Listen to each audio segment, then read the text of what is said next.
Nina bakambombo shomnyama siyakhuleka kwindaba zethu ze1KZTV funde uphilano kaCebekhulu sanibonani. Ake sibhekele lezo ndaba esithi yizo ezihamba phambili namuhla. Bapikishela amanzi Kwamaphumulo. Abakwa Bashaya Amakhala ngabameli kanti kuqwashisa umphakathi ngabaphazamisekile emqondweni.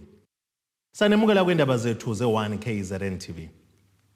Umphakathi wakwa-3 esigodini sasekunqobeni ngaphansi kamasipala Kwamaphumulo enyakatho KwaZulu-Natal uthi usufuna ngenelelo kuhulumeni kazwelonke udaba lokwentuleka kwamanzi kule ndawo abathi sekupheleke isikhathi cishe eside bengenawo amanzi futhi bengahlinzekwa ngawo. Lo mphakathi namuhla uvuke kumpejazana wabhikisha wabusuvala amasango kamasipala wesifunda iLembe kwaphazamiseka nokusebenza njengoba kuyisebenzi beyivaleleke ngaphandle. Batabam siyacela uleli khansela ngempela xhumanani nalo nilikhipha silifune.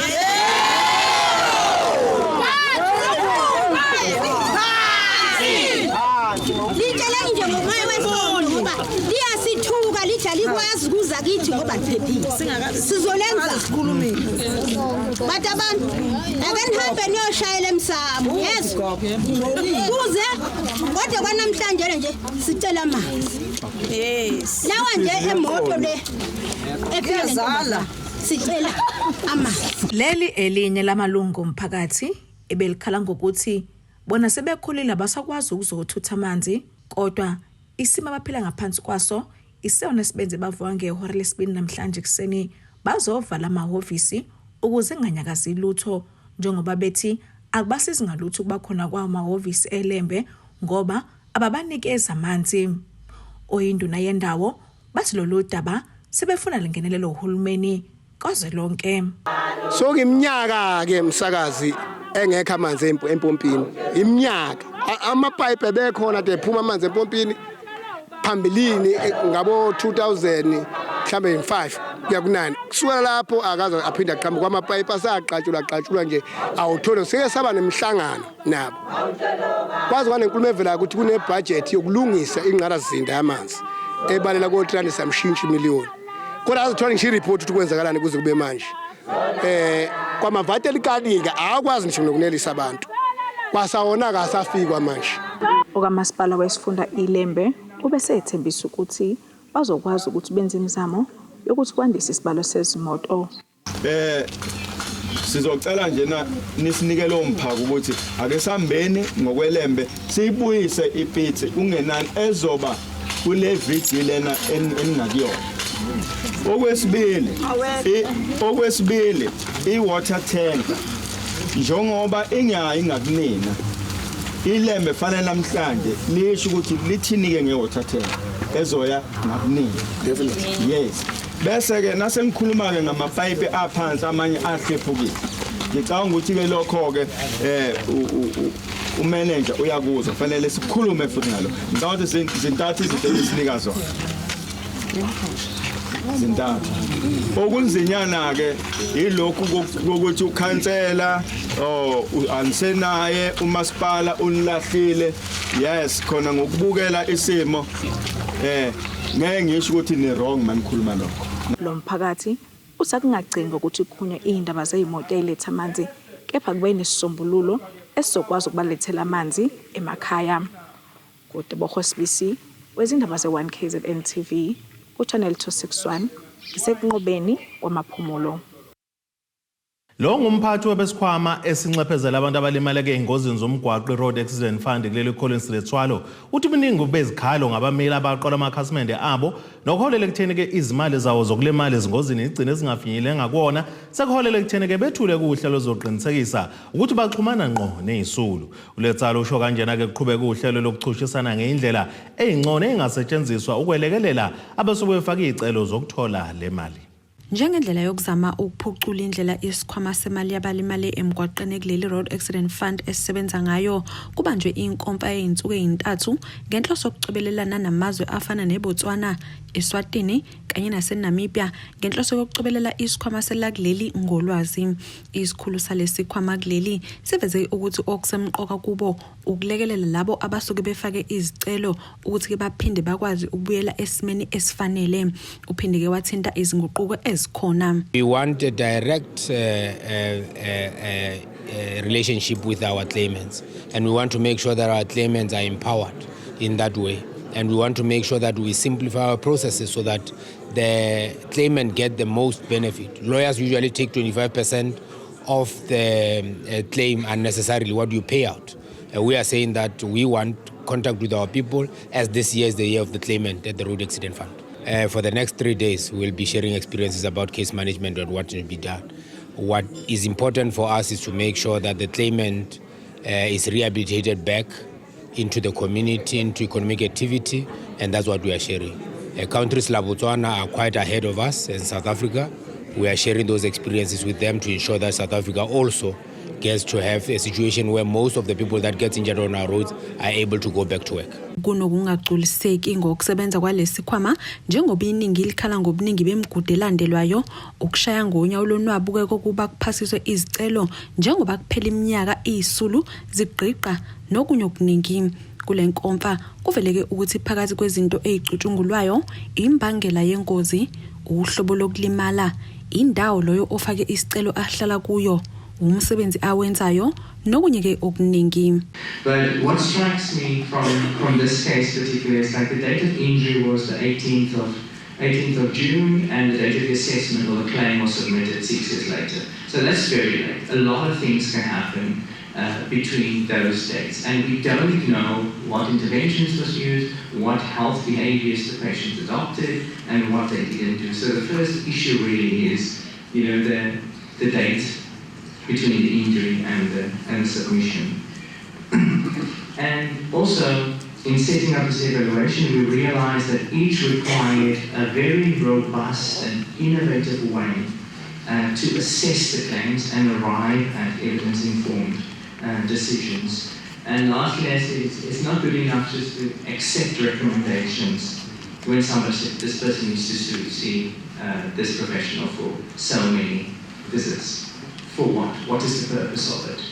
What are we going to track? How are we going to track adherence so that the person actually participates? Because if they don't participate in the treatment, I'm pretty sure that you won't see the desired effects.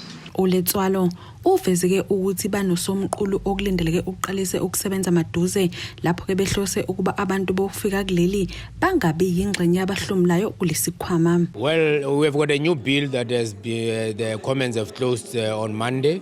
In the bill, we are saying that there should be exclusion of foreigners as the first thing, because our aspect is that if you look at what we are having now, a lot of foreigners are benefiting rather than South Africans. The biggest beneficiary we have is a Swiss national that has been paid more than 500 million. We don't think that makes sense. We also, people have seen I blew it, and we are saying to people should not be getting a big lump sum being paid out and blowing that money, so we'll be paying them in monthly installments as they would be paid, annuity as we call it.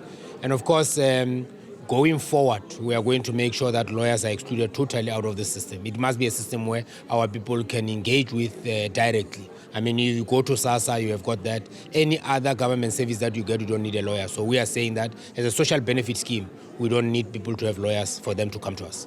Ezindabeni ze-1KZTV, kube kuntomkhona Mvubu eThekwini.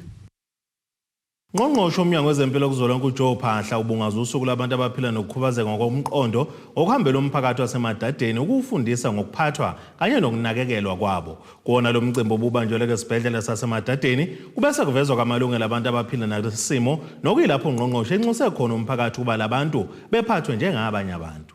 Ungqongqoshe wezempilo kuzwelonke uJoe Phaahla uveza ukuthi lo mcimbi bawenza ngenhloso yokufundisa umphakathi ngabantu abaphila ngokuphazamiseka kwengqondo. Ngoba lena is not South African Mental Health Day, World Mental Health Day, as derived by the by World Health Organization and its subsidiary body focusing on mental health.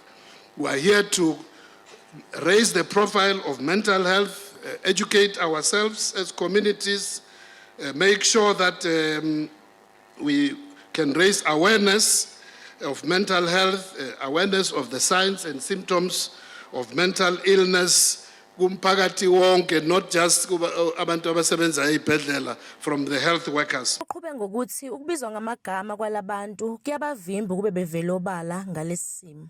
Stigma and discrimination is still very a major issue, still rife in our communities, and it prevents people from coming forward. If umuntu maphethwe isifo sengqondo ibizwa ngala wonke lamagama, uzwa kanjani esibhedlela or uye umtholampilo mase ubizwa ngala magama? So stigma is a very important issue which we must deal with as we are commemorating this day today. And that's why we must intensify awareness campaigns to empower citizens and reduce this stigma which prevents people from seeking help. We know that at least 30% of people who suffer from mental illness don't actually come forward. Abantu abaphethe isifo sengqondo, up to 30% abaye kumtholampilo. So this is an indictment on not just the health system, but on all of us as society. Kanti usihlalo wekomishini yamalungelo abantu eNingizimu Afrika, uProfessor Majola, uveza ukuba labantu banamalungelo njengawo wonke umuntu. World Mental Health Day and the celebration thereof is a call to all of us, young and old, rich or poor, to understand and begin to treat mental health users in a different way, in a dignified and humane manner. This is because they also have human rights, and we must respect those rights. Khona manjalo ungqongqoshe uPhahla ubeseveza ukuba kubalekile ukube kufundiswe ngalesimo yonke indawo. It's a very important topic which must be discussed in the communities, ekoleni, emsebenzini, and that's why we appreciate the theme of the World Health Day to Mental Health today. Mental health is a universal human right, which reminding us as government, civil society, communities, and all stakeholders about the importance of mental health and the need to strengthen access for mental health services, so that people who experience any kind of mental illness must be able to come forward and receive treatment.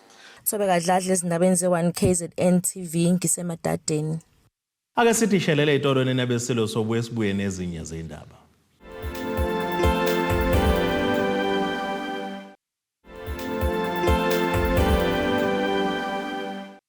Asibonge nebesilo sinibingelelo kwindaba zethu ze1KZTV nazo kuyizona esithi ngezihamba phambili.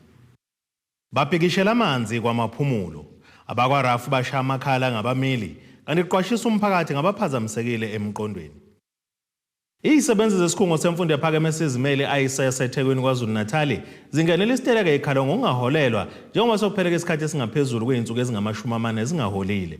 Ukhulumela lezi izisebenzi uNduduzo Mia uthi kabahambisana nesiphakamiso somqashi sokubamba u50% emaholweni wabo njengoba besebenza ngokuzikhandla ekubeni futhi nesimo somnotho sibucayi. Bahlangabezane nezimbilasithutha abafundi besikhungo semfundo ephakeme esiyimele eThekwini iAisesa abebezothamela imfundo njengenjwayelo ngesikhathi befica abasebenzi balesikhungo beqhinqe ngaphandle kwamagceke njengoba ke bethi kuze kube imanje kabaholile. Sisebenzile nje kakhulu besichaphaza in terms of imali, besichaphaza in terms of ama working conditions, but ke for now njoba ngisho ukuthi ile ama salaries. So basitshela indaba ukuthi uSeptember ngeke baze bawukhokhela. Basho kanjalo bathi ngeke baze bawukhokhela uSeptember, and so this person also to in charge manje decides whenever bese velethi ngeke sasikhokhela. So sakhuluma ke nabo belokhu bethi ngeke besikhokhele, so bagcina sebethi no because siyanicabangela ungazi ukuthi niqakekile singanikeza ke u50% wemalini. So iyona into ke leyo evele yasusuthuva kakhulu. Vele bese lisukile awukwazi ukuthi uhola mhla ka30 as a contract issue bese uyathula kuze kusho mhla ka10 kusho mhla ka11 kuthi ngalesikhathi bese uzothi wena hayi ngicabanga ukuthi ngiganikhokheli okanye ke hayi senganinika ku50% ngoba ke kanjani akwazi ukwenzeka lokho. Ngokuthola kweziko lezindaba lesikhungo singezinye ezinganyelweki educo kepha muva nje lesikhungo siveze ukuthi ke kasisekho ngaphansi kwayo kanti nobuholi sebushintshile. Abasebenzi bathi ke lokhu ngamampunge njengoba nezincwadi zabo zomholo zisaveza igama leEduco. Ngaphandle kwamaholo laba basebenzi bathi ke bayithola benza imisebenzi abangaqashelwe yona, bathi ke izinga lokuphila kuleli kalibavumeli ukuba basebenze bangaholi. Ingane zami ayikhokhile esikoleni. Njengoba de ngiza la manje bengazili izolo ngize ngaqetha egado kamakhelwane ukuze ngiphuthume ngizozwa la. So ingane zethu manje subjected to harsh condition la sibe yakhona isigazi nokuthi ku safe yini kanti besazi ukuthi kune crash esikhokhelayo ziyahlala. Zihamba nangomalume imoto lezi. So nathi kumele sidle, kumele sigqoke, kumele si take care of ama families wethu. Kunama debit orders, kunama insurance elokhuzana esinako, kunama policies are different esiwathathayo. Akuna security la ekhaya. Thina ama lecturer besiza la esangweni sesine roster ukuthi kumele sigade. But iJD njalo. Ithi mina ngilecturer ngiyafundisa la. Kodwa sengi security. Ngeke ngithi ngilecturer ngibe receptionist, ngiphinde futhi ngizoba librarian, ngiphinde futhi ngizoba security. Uphinde futhi ngithume ko Shoprite lapha. Kanti ngiyini mina?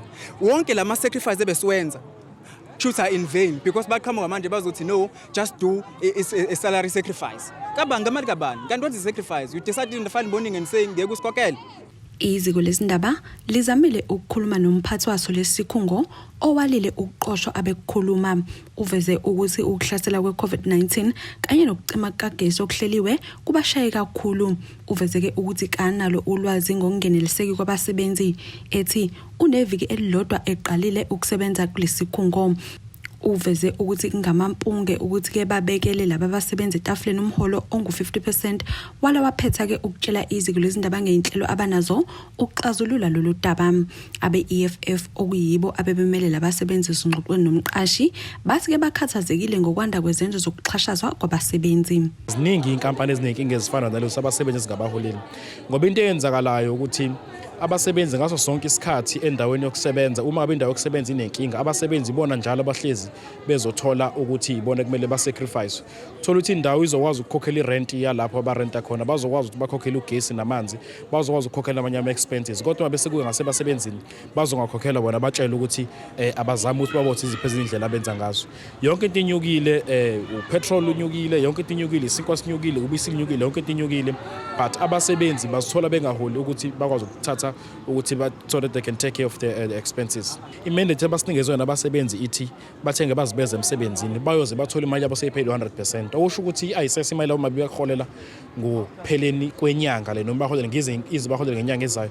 Okusho ukuthi ayisese angeke izisebenze. Laba bathi ke kangeke babuyele emsebenzini bengakaholi imali yabo ephelele. NGABAMELI.1KZTV kubi kuntombi khona Mvubu eThekwini. Amalungu omphakathi wasempembeni kwahlabisa enyakatho nelekaMthaniya athi afuna kubuyisa umhlaba wawo oyingxenye yesiqiwi ihluhluwe Imfolozi Park abathi lesi siqiwi sawunikwa inkosi yakulesi sizwe. Omunye walamalungu uNhlanhla Manqele uthi okubaphatha kabi uthi kabasenawo nendawo yokulima ukuze baxoxe ikati eziko njengoba le ndawo kwabe kungamasima kubo babekade beziphilisa ngawo. Uqhuba ngokuthi ngaphezulu kwalokho isiqiwi kakukho lapho sibasiza khona ukuze ke benxephezeleke ngendawo yabo ngakho bafuna inkosi ibabuyisele umhlaba wakubo. Afuna kubuyisa umhlaba wabo okanye ezuze ngobukhona besiqiwi amalungu omphakathi wasempembeni okwahlabisa eNingizimu nelikaMthaniya. Omunye kwalamalungu uNhlanhla Manqele uthi ke le ndawo yabe ingamasima kubo yadliwa inkosi eminyakeni eminingi edlule yagcina ke isinikwa abanikazi besiqiwi nase sagcina sesakha ihotela kuyo. Amasimo ethu athathwe inkosi yakethu Hlabisa esakhele kuyena la esigodini sasempembeni. Lamasimu lana owafaka ngaphansi kwesiqiwu sakhe owasibiza ngokuthi singesayo inkosi. Sakwazi lokhu kumphathi ukuthi uthatha amasimu ingxenye yawo hayi yonke. Wathatha ingxenye yalawo masimu wafaka isiqiwu owathi singesayo inkosi. Jiki sesiyezwa ukuthi isiqiwu manje usesidayisele umlungu okuthiwa wase Rhino Ridge. Omunye ke walamalungu ongwasesigodini sakwaXimbakazi uthi ke lesi siqiwi kasibasizi ngalutho ngoba namathuba omsebenzi aphumayo aphelele emoyeni. So ngikhala ngayo ngesiqiwi. Isiqiwi makuvela amathuba omsebenzi bathatha ama-CV banika induna. Lezi induna zingasisiza ukuthina. Sidlelwa izilwane isiqiwi singabhadali. Makuvela amathuba omsebenzi uzwa ngama-CV uthi aphumile kunikwana ngomkhoshosho thina sakhela isiqiwi asitholi lutho. Ubaphoqile Manqele nayo beyingxenye yomhlangano walezi zakhamuzi uthi ke sekuneminyaka eminingi kwaqala ukukhulunywa ngalolu daba ngakho-ke bafuna kubuyiswe umhlaba wabo. Sifuna ukuthi sibuyiselwe lesi siqiwo. Sithole indawo yokulima, sithole isihlalo, sithole amanzi. Sineyilwane la siyafuya. Zihliwa isiqiwo. Akubuyi lutho. Sesinobupha bekunabanomzana la. Abantu abebekhuluma indaba yesiqiwo abekho bonke. Hleze sengisele ngedwa mhlawumbe sibabili mhlawumbe sibathathu. Baze bahamba bengathole lutho. Kanti-ke inkosi uHlabisa yasempembeni kuyingxoxo engaqoshwanga ebe nayo nethimba lezindaba ze1KZTV idalule ukuthi-ke lo mhlaba lezi zakhamuzi ezikhala ngawo ungaphansi kahulumeni ngokusemthethweni ngakho kayinalo nelungelo lokuphawula kulolu daba. Kanti-ke inkosi iphinde yadalula ukuthi-ke isivumelwano sokwakhiwa kwalesi siqiwi senziwe eminyakeni eminingi eyedlule nabantu ababengabanikazi bendawo ngaleso sikhathi. Inkosi ithi-ke lesi sizukulwane esikhona njengamanje nokuyisona esikhalela lo mhlaba senziwa-ke ukudunguza ontwini singenamuntu ositshela iqiniso ngobunikazi bale ndawo. Inkosi-ke iphinde yaveza nokuthi baningi abantu bendawo abasebenza kulesi siqiwi yize bengeke beqashwe bonke. Ezindabeni ze1KZTV kube komqondisi Myeni ngikwaHlabisa. Inkakha kozesibhakela ebengushampiyoni welterweight amahlandla ali-16 neze yathatha umhlalaphansi ngakaze yehlula uSolwazi uthula 3 seconds ukwanyana usenxusha ungqongqoshe wamaphoyisa ubheka icele ukuba ngenelele kuqedwe kwisihlava sokubulawa kosaziwayo kuleli. Uzikodo usho kanjena engxoxweni ekhethekile neziko lezindaba ulandela ukudlula kwemhlabeni kampetha we-SA bantamweight uRonald King Malindi emva kokuba wangeniswa esibhedlela ezinyangeni ezedlule edutshulwe amahlandla amaningana. uRonald King Malindi obeneminyaka engama-29 29 yobudala ungokudabuka eChakuma ngaphandle kwaseThohoyandwe eLimpopo waqala isibhakela esikhokhelwayo ngonyaka ka-2013 ehlula uVuyo Majava empini emzuliswane emine. Ngo-2017 wanqoba ibhande le-ABU ku-Alexandra Gambindo kanti unyakeni olandela lo wanqobela kuleli kumbulelo Jani kwadlula izinyanga ezimbalwa wabesenqoba futhi le-ABU kuMakazole Thethe wase-Eastern Cape. Ushonele esibhedlela iHelen Joseph eGoli emva kokungeniswa kusona kulesi sibhedlela ezinyangeni ezimbili ezedlule edutshulwe kabi esifubeni kanye nasekhanda. Inkakha kwezesibhakele ngumpetho we-welterweight amahlandla ali-16 ithi iNingizimu Afrika ilahlekelwe kakhulu ngalomshayisibhakela. Ngoba umfana lona ade A-champion, SA champ, ephethe ibantamweight. Umfana lona ongazange azashaywa esibhakeleni. Futhi lo mfana ubengumlandeli wami omkhulu. Mina nje ngifike eGoli. Bebancane bafana. Namanje nje ngathi ngisuka phesheya. Kukhona uYan Bachman, kukhona uDingani Thobela, kukhona nabanye abashaya isibhakela baseGoli. Bekhona laphana ngisuka phesheya bengihlangabeze eOrtambo airport. Mhlawumbe umbonile futhi wayephethe ibhandi. Uphinde futhi kwanxusa ke inhlaka zomthetho ukuba zingenelele. Ubese sibhedlela eGoli ngoba wadubuleka ekhanda ngoba kuthiwa bamshaya ngamabhullet awu11 imoto wadubuleka ikhanda.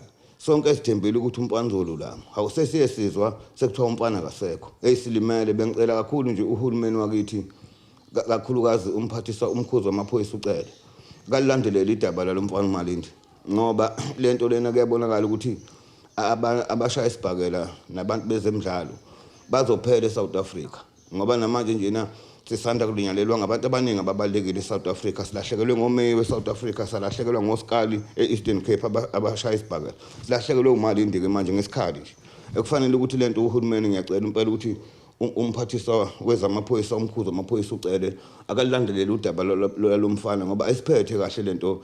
Ngikhalisa kakhulu umndeni kaMalindi. Lo mshayisibhakela ubuqhawe bakhe baqhama kakhulu esevikela ibhande lakuleli ephindelela kuCleotas Mpele, Michael Oris, Lwandile Sitshatha noRofio Nemushunga agcina ungena naye keringini nyakenye. Uzikode uthi impela lo mshayisibhakela udinga ukuhlonishwa. Uboxing South Africa kuyinhlangano esicabangelayo ngoba ngicabanga ukuthi lo mfana ngoba ngisho nje ivele ibhande ubezodefenda nakulokho ngoba ivele bezoba nefight befanta abenayo. Besivele sazi ukuthi leli bhande uzolidefenda iboxing South Africa sibonga kakhulu ukuthi leli bhandi sale siligcine ekhaya libe umlando lihlale kubazali bakhe i-art and culture e-South Africa uminister uZizi Zikode benxusa ukuthi kube khona nempi enkulu ezoqanjwa ngegama lakhe lo mfana mhlawumbe nje kuthiwa uMajiva naMalindi boxing tournament ezoba khona mhlawumbe bayenzele eGoli or bayenzele noma kuphi kodwa simhloniphe ngoba la eSouth Africa uyena phesheya uFloyd Mayweather ongazange ashawo. Inkonzo yakhe yesikhumbuzo izokuba seBoysens Boxing Club eGoli kaNdongazi yaduma ngehora lesine kusasa ntambama. Ake siye itolo sobuye sibuye futhi nezinye zeindaba.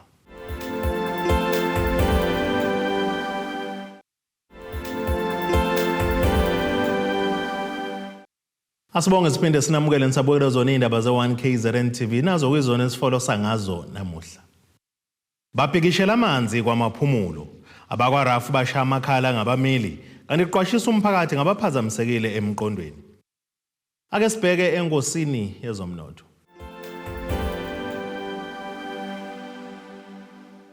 Randa kuleli u-18.94 kwidola laseMelika bengu-23.29 kupondo waseBrithani bengu-20.10 kwi-euro yase-Europe. Intengo yegolide yonime $1,864.37 ounce ukuthi intengo yoilo ngahluziwe yona bengu-$87.65 umphongolo. Ake sibheke enkosini yezemidlalo.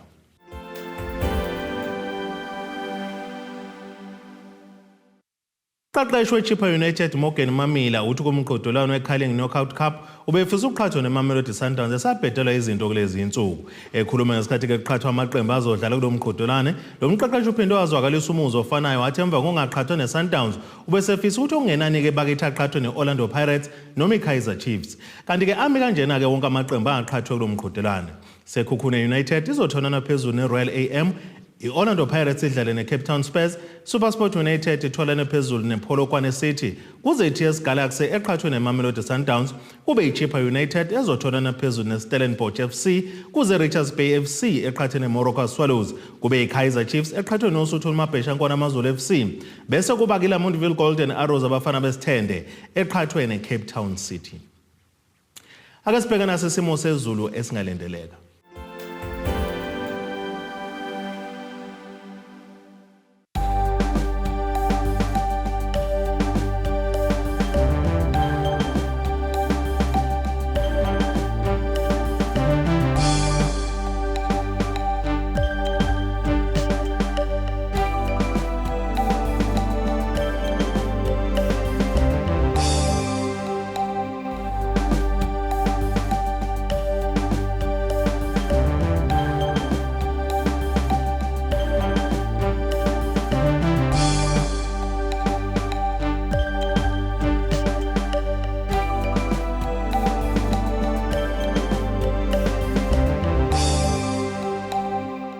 Nina bomlilo othathu oshisa ikhotha zasedlebe kwaye koshana isemabedlane zeguqa besiphaka namuhla kamzimba umntwana nethimba lonke le indaba sithi khumu.